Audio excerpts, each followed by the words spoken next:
நேயர்களுக்கு வணக்கம். நேற்றைய தினத்துல பதிலுரையில விஜய் அவர்கள் பேசும்பொழுது மக்களுக்கு எதனா பயனுள்ளதா சொல்லுவாரு அப்படின்னு தான் எதிர்பார்த்திருந்தோம்.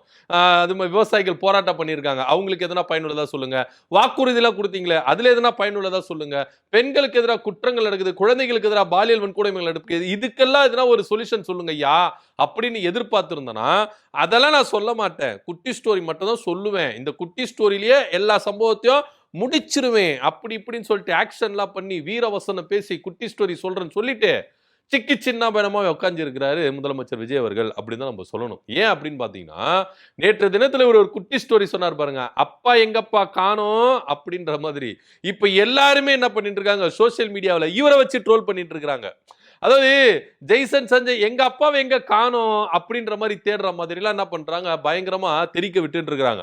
இதுல மத்தவங்க தெரிக்க விடுறது விடுங்க, எதிர்கட்சிகள் மத்தவங்க எல்லாமே தெரிக்க விடுறதுங்க. அது சின்ன சொல்லுவாங்களா, சின்ன பசங்க கிட்டலாம் அசிங்கப்படக்கூடாது, நம்ம என்ன இமேஜ்ல இருக்குமோ அதை அப்படியே மெயின்டைன் பண்ணி போயிடணும் அப்படின்றதான் பல பேர் என்ன பண்ணுவாங்க, கருத்துக்கள் சொல்லுவாங்க. இப்போ விஜய் அவர்கள் இந்த மாதிரி பேசுனதுல இன்பநிதி அவர்கள் வச்சு செய்யறாரு அப்படின்னு.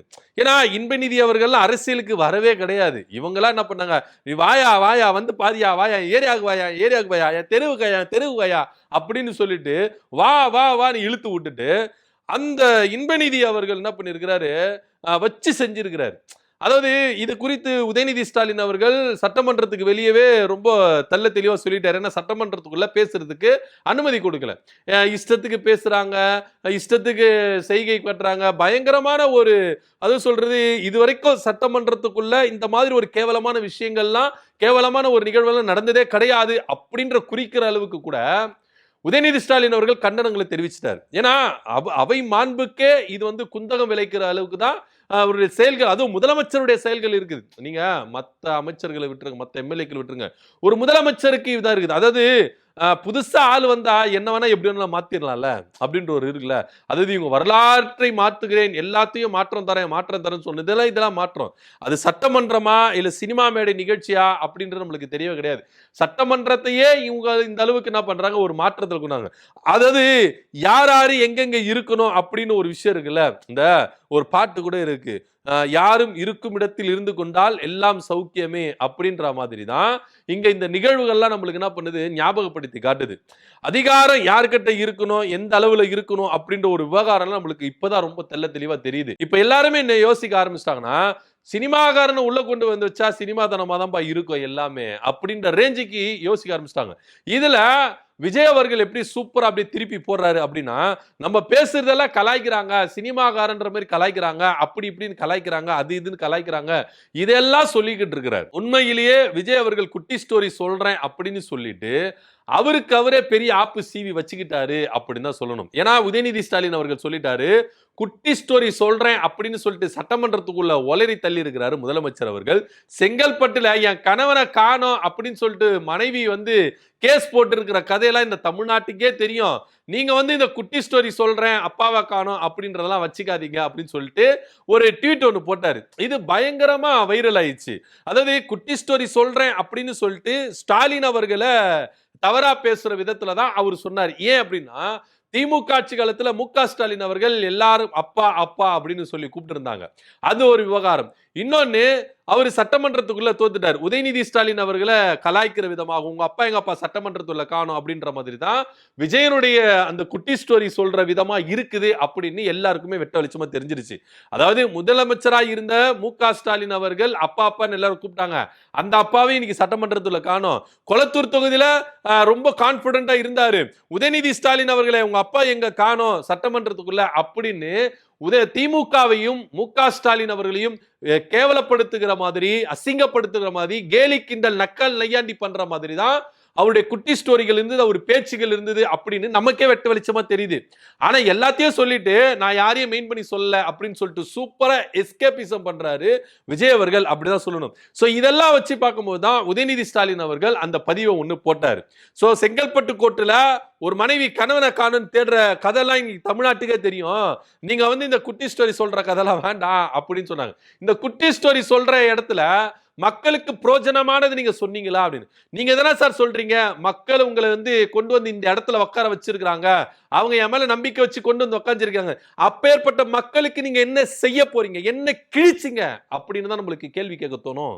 ஏன்னா மக்கள் மக்கள் மக்கள் சொல்லிட்டு ஒரு சிம்பத்தியை கிரியேட் பண்ணியே நீங்க என்ன பண்றீங்க, பேசுறீங்க. அது சட்டமன்றமா இருக்கட்டும், அதே போல நீங்க தேர்தல் பிரச்சாரங்களா இருக்கட்டும், எல்லாருக்கும் மக்கள் மக்கள் மக்கள். அப்பேற்பட்ட மக்களுக்கு நீங்க பதிலுரையில் என்ன சொன்னீங்க? பெண்கள் பாதுகாப்புக்கு எதுனா சொன்னீங்களா? இல்ல குழந்தைகளுக்கு எதிராக பாலியல் வன்கொடுமை நடக்குது அது என்ன சொல்றீங்களா? போதை கலாச்சாரத்தை பத்தி சொன்னீங்களா சார்? அதை பத்தி எதனா சொன்னீங்களா? சட்ட ஒழுங்கு பிரச்சனை பத்தி எதாவது சொன்னீங்களா? இல்ல அள்ளி வீசுனீங்களா வாக்குறுதிகள், 2500 ரூபாய் தரேன், அது தரேன், இது தரேன், அப்படி இப்படி சொன்னீங்களா? அதை பத்தி எதனா நீங்க சொன்னீங்களா சட்டமன்றத்துக்குள்ள? கிடையவே கிடையாது. சோ எதுவுமே சொல்லவே கிடையாது. ஆனா இவங்க எல்லாம் என்ன பண்றாங்க, நான் மக்களுக்காக நிக்கிறேன், மக்களுக்காக எல்லாமே பேசுறேன், மக்களுக்காக பண்றேன், அப்படி இப்படின்னு சொல்லிட்டு எல்லாத்தையும் மக்கள் மக்கள் மக்கள் மக்கள் மக்கள் சொல்லிட்டு நீங்க எல்லாத்தையும் இது பண்றீங்க. ஆனா மக்களுக்கான பிரயோஜனமான திட்டங்களையோ செயல்பாடுகளையோ அவருடைய பதில் உரையில இல்லவே இல்லை.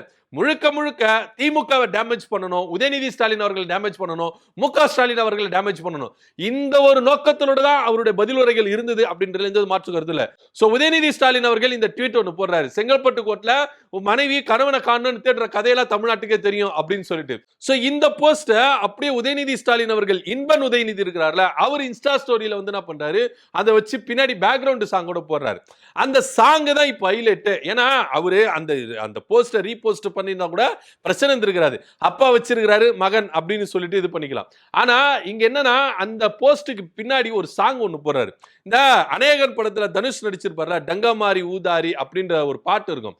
அதுல அந்த ஒய்ஃப், அதாவது ஒய்ஃபை விட்டுட்டு வேற ஒருத்தருங்களை வச்சுக்கிட்டு இது பெரிய போனா வாழ்க்கை வேஸ்ட் ஆயிடும் அப்படின்ற ஒரு லைன் ஒன்று வரும். அந்த லைன் எனக்கு சரியா ஞாபகம் இல்லை. நீங்க வேணா அந்த பாட்டை வேணா டவுன்லோட் பண்ணி கேளுங்க. அந்த பாட்டு ஒன்று வரும், அந்த வரிகள் ஒன்று வரும். அந்த வரியை வச்சு என்ன பண்றாரு, மெயின் பண்ணி போறாரு. அது மனைவியை விட்டுட்டு அடுத்தவங்க கிட்ட போனா வாழ்க்கை எப்படி சீரழிஞ்சிடும் அப்படின்ற குறிக்கிற விவகாரம் தான் அந்த பாட்டு வரிகள் இருக்கும். சோ அந்த பாட்டு வரிகளை வச்சு இதை போடுறாரு. இப்போ இது நீங்க பாத்தீங்கன்னா இன்பநிதி அவர்கள் என்ன பண்ணிட்டாரு, இறங்கி அசிங்கப்படுத்துற அளவு கேட்டார். ஒரு சின்ன பசங்க கேட்ட எப்படி நடந்துக்கணும், மரியாதையா நடந்துக்கணும் அப்படின்றதுல இன்னைக்கு வந்து பாத்தீங்கன்னா எல்லாருமே இது மாதிரி செய்ய ஆரம்பிச்சிட்டாங்க. விஜய் முதலமைச்சர், அவரு கிரேடு வேற. ஆனா இன்னைக்கு எல்லாருமே இது மாதிரி கலாய்க்க ஆரம்பிச்சிட்டாங்க. சின்ன பசங்க முதற்கொண்டு எல்லாருமே கலாய்க்க ஆரம்பிச்சிட்டாங்க. ஏன்னா இன்பநிதி அவர்களுடைய வயது என்ன, விஜயருடைய வயது என்ன, ஒரு வித்தியாசம் இருக்குல்ல.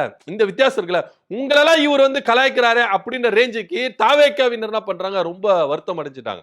ஏன்னா அவருடைய பேச்சு தாவேக்காவினர் சில பேர் என்ன பண்ணல, ரசிக்கல அப்படின்றதான் இங்க பார்க்க வேண்டிய ஒரு விஷயமா இருக்கு. ஏன்னா சோசியல் மீடியாக்கள்ல அந்த அளவுக்கு, ஏன்னா விஜய் அவர்கள் சட்டமன்றத்தில் எப்படி பேசணும் அந்த மரபுகள் இருக்குது. ஒரு முதலமைச்சர் நீங்க வெளியில என்ன வேணா பேசிக்கலாம். ஏன்னா வெளிகள் அப்படின்றது வந்து பொது மேடைகள், மக்கள் மேடைகள், நீங்க எது வேணா சொல்லிக்கலாம், மக்கள் உங்களை நம்புறதுக்கு இருப்பாங்க. ஆனா சட்டமன்றம் போது ஒரு மரபு இருக்கு, ஒரு மாண்பு இருக்கு. அதுல என்ன ஒரு வகைமுறையில பேசணுமோ அந்த வகைமுறையில தான் பேசணும். ஏன்னா இது வந்து நாடே பார்த்துக்கிட்டு இருக்கோம்.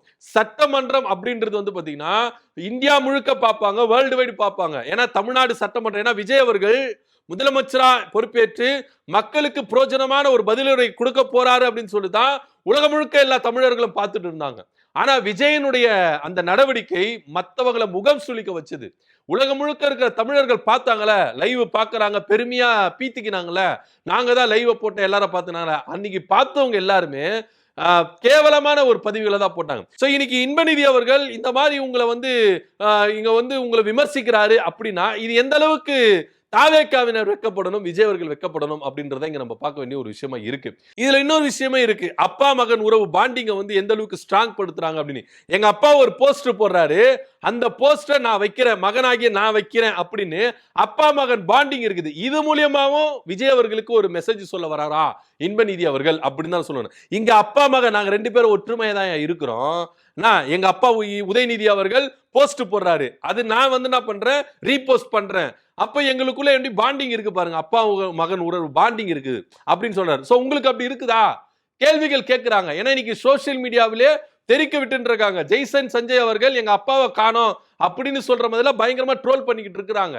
சோ இந்த மாதிரி நீங்க தரம் தாழ்ந்து பேச வேண்டாம் முதலமைச்சர் அவர்களே அப்படின்னு தான் பலரும் என்ன பண்றது கோரிக்கை வச்சிருக்காங்க. சட்டப்பேரவையில அந்த என்ன மாதிரி இடம்னா மக்களுக்கு என்ன பிரயோஜனமா, இப்போ எதிர்கட்சிகள் வந்து உங்களை கேள்விகள் மேல கேள்வி கேட்பாங்க தான், கேட்காமலாம் இருக்க மாட்டாங்க. ஏன்னா எதிர்க்கட்சிகள் அப்படின்றது வந்து பாத்தீங்கன்னா அவங்களுடைய விஷயத்தை வந்து என்ன பண்ணணும், மக்களுடைய விஷயமா அவங்க என்ன பண்ணணும், உள்ள வந்து ஒலிக்கணும். சோ மக்களுடைய குரல்களை வந்து அவங்க வந்து கேள்விகள் மூலமா வைக்கணும்.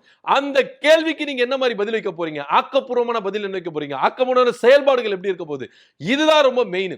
ஆனா இதெல்லாம் விட்டுட்டு நான் உதயநிதி ஸ்டாலின் என்ன பார்த்து கேள்வி கேட்டாரு, அவரை நான் டேமேஜ் பண்ணணும் அப்படின்ற இந்த ஹீரோசிசம் டயலாக்லாம் சட்டமன்றத்துக்குள்ள வேணாம். நீங்க வெளியில வச்சுங்க, பிரச்சார மேடைகள்ல நீங்க எப்படி பேசுறீங்க அங்க வச்சுக்கோங்க. ஆனா சட்டமன்றம் இருக்கும்போது சில மாண்புகள் இருக்கு, சில மரபுகள் இருக்கு, அதன்படிதான் செயல்படணும் அப்படின்னு கூட இருக்கிறவங்க யாருன்னா முதலமைச்சர் விஜய் அவர்களுக்கு சொல்லிக் கொடுங்கப்பா. செங்கோட்டையன் அவர்கள்லாம், சபாநாயகர் அவர்கள் எவ்வளவு எக்ஸ்பீரியன்ஸ் ஆனாலும் நீங்களா அவர்கிட்ட சொல்லிக் கொடுங்க. ஆனா நீங்களா இப்படி ரசிக்கிறீங்களே அப்படின்னு தான் இன்னைக்கு தாவேக்காவினர் என்ன பண்றாங்க, வெளியில இருந்து விஜயோட இந்த பேச்சுக்கு இந்த ஸ்டோரிக்கு வந்து என்ன பண்றாங்க, ஆப்போசிஷனா இருக்கிறாங்க. சோ இன்னைக்கு இன்பநிதி அவர்கள் என்ன பண்ணிருக்காரு, பயங்கரமா எகிரிட்டு வந்து விஜய் அவர்களுக்கு தக்க பதிலடி கொடுத்திருக்காரு. விஜய்க்கு தக்க பதிலடி கொடுத்திருக்கிறாரு இன்பநிதி அவர்கள். ரெண்டு விஷயத்தை அவர் சொல்றாரு. ஒன்னு, அவர் அந்த பின்னாடி பேக்ரவுண்ட் சாங் போட்டார்ல, அது மூலமா ஒரு மெசேஜ் சொல்றாரா அப்படின்னு நம்மளுக்கு தெரியல. இன்னொரு விஷயம் வந்து பாத்தீங்கன்னா, நாங்க அப்பா மகன் பாண்டிங் வந்து ரொம்ப சூப்பரா இருக்கு எங்களுக்குள்ள, உங்களுடைய பாண்டிங் நீங்க பாத்துக்கங்க அப்படின்னு சொல்றாரு. சோ இன்பநிதி அவர்கள் இன்னைக்கு விஜய் அவர்களுக்கு பயங்கரமான ஒரு கிளாஸ் எடுத்திருக்கிறாரு அப்படின்னு கூட திமுகவினர் பண்றாங்க, கொண்டாடிட்டு வராங்க. சோ விஜய் அவர்கள் கொஞ்சம் நாவடக்கத்தோடு சட்டமன்றத்துக்குள்ள ஆக்கப்பூர்வமான மக்களுக்கு பிரயோஜனமான விஷயங்களை பேசினார்னா கொஞ்சம் நல்லா இருக்கும். இனிவரும் நாட்கள்லயும் இது இப்படியே இருக்குமா இல்ல வேற மாதிரி போகுமா அப்படின்னு நம்மளுக்கு தெரியல. உங்களுக்கு பதில் சொல்றதுக்கோ இல்ல திமுகவை கலாய்க்கிறதுக்கோ நிறைய விஷயங்கள் இருக்குது, நிறைய பிளாட்ஃபார்ம் இருக்குது. உங்களுக்கு வீடியோ விடலாம், அறிக்கை விடலாம், என்னென்னவோ விடலாம். ஆனா நான் வந்து சட்டமன்றத்துக்குள்ள ஒரு பொன்னான வாய்ப்பை எப்படி பயன்படுத்தி கொண்டு மக்கள் கிட்ட நம்ம எப்படி பிரதிபலிக்க போறோம் அப்படின்ற ஒரு விஷயம் தான் ஆளும் கட்சிக்கு இது வந்து ஒரு பொன்னான வாய்ப்பு. அதை மிஸ் பண்ணிடாதீங்க அப்படின்னு தான் பலரும் என்ன பண்றாங்க, நடுநிலையாளர்கள் கூட கருத்துக்கள் தெரிவிச்சுட்டு வராங்க. இதை பத்தியோட கருத்து என்ன அப்படின்னு கீழே கமெண்ட் பண்ணுங்க. நன்றி, வணக்கம்.